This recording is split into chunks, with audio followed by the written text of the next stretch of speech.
It's reset again. It just resets constantly. Okay. Greggy T, can Bitcoin be the world's currency? I see more countries have adopted BTC as a currency. Should we be scared? I don't think Bitcoin can be the world's currency for a couple of reasons. One, it's not very convenient type of currency in that, for a couple of reasons. For one, a lot of nations don't have easily accessible internet, right? Looking at a good third of the world has no internet. So how are they going to like trade digital currencies back and forth, right? You go to rural places in Africa, etc. Like they don't have electricity. They don't have internet. Bitcoin's not going to be king there. Two, there's only 21 million Bitcoin and there's 8 billion humans. So the ability for a human being to have one Bitcoin is essentially almost mathematically impossible beyond rich people having like whole Bitcoins, which means the prices of things are going to be just stupid. Like, I want to buy this can of Coca-Cola. I'm going to pay you 0.00000432619417 Bitcoin for my can of Coca-Cola. Thank you so much. And then one of you forgot to carry a 1 or something, and then all of a sudden you just spent like $100 on a can of Coca-Cola when you didn't mean to. It's not a very convenient mathematical system to use as an everyday currency, especially since the currency is going to be constantly having to convert between fiat dollars and the Bitcoin, which the value is ascribed to in dollars.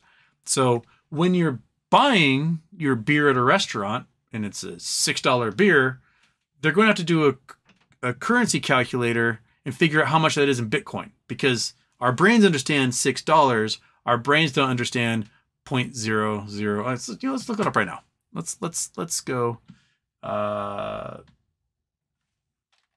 US dollar to BTC converter. Here we go. Okay. So a $6 beer is 0.0021 Bitcoin. All right. So 0.0021 Bitcoin. Your server at the restaurant has to enter this into their little thing and then take your boop from your phone. They accidentally make it 0.0021 and it's now a 60-cent beer. You just got to scream and deal, and the server gets fired by the boss later. Or they accidentally charge you $60 for a beer because they didn't put enough zeros in there. If anything, we know from human beings that human beings, oh, you guys can't see what I'm doing here because there's a map in the way. Oh, God damn it. Rah. Okay. Human beings are not good with numbers. We're terrible. Anyone who's worked in a restaurant and seen someone try to calculate the tip, just can't do it. My rule was, I will, if the math doesn't work out, I will punch into the computer whatever benefits me, because I'm not going to reward bad math. Right? Someone's like, okay, they put $10 and it ends up being 200 or something, and they just did the math wrong because they're silly. I'm just going to punch in with a computer whatever benefits me, because I'm not going to trust whatever they're trying to say. I'm not going to reward bad math.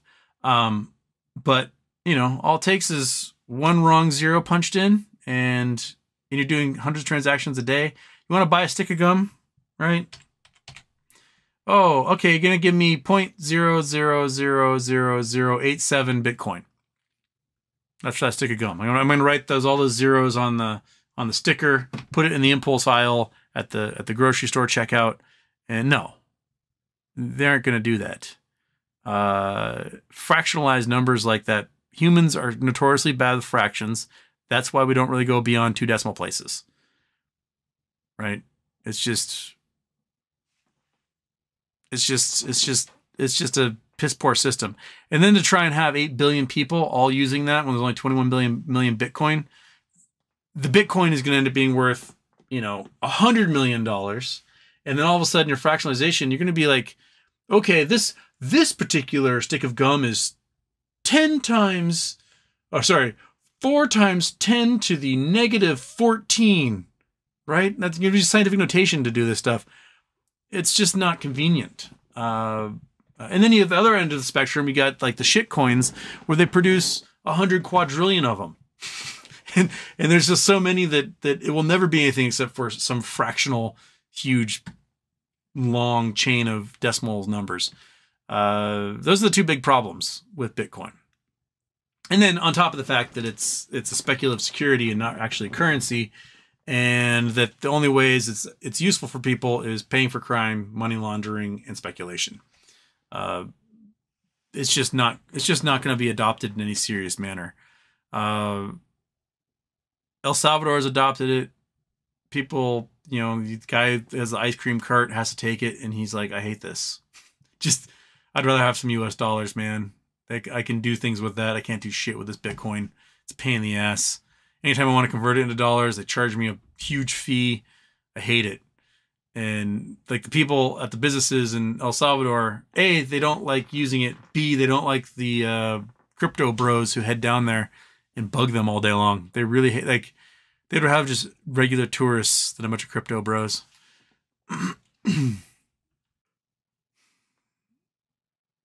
Ooh, Augie, Houston, have you talked about Canadian crypto brokerages delisting US dollar Tether coin? Got an email earlier that they will no longer list. Is this forewarning for Tether's downfall? Yes. The crypto.com, maybe last month, Canadian crypto.com said we're no longer going to be doing US dollar Tether coin. You monkey. I could put the blanket on you if you're standing on the blanket. It can't happen. So sorry. The dog's just staring at me, but she won't get off the blanket, so I can't put her on the blanket. So that's a problem she's going to have to figure out on her own there. Pick yourself up by your bootstraps, monkey. Figure it out. So for 2 years now, article after article after article is like, we can't find anything from Tether. Tether has no assets. Their bank account is empty. Blah, blah, blah, blah, blah, blah, blah. And then this week, an article comes out on CNBC. It's like, Tether announces they've got an extra $1.5 billion in their asset portfolio. I'm like, really? All of a sudden they have an asset portfolio? CNBC, do your job and ask them where the asset portfolio is, because the federal government can't find it. But CNBC just wrote an article taking their word for it when $80 billion is missing. When there's a run on the bank of crypto, Tether will be the first thing to implode, and it's going to bring everything else down, man. It'll bring everything else down. Everything else down. Yes. Okay. Everyone's saying monkey butt treat time. So, is it treat time? Yeah? Okay. Monkey butt treat, because she has to listen to me yell at my wall all day long. And...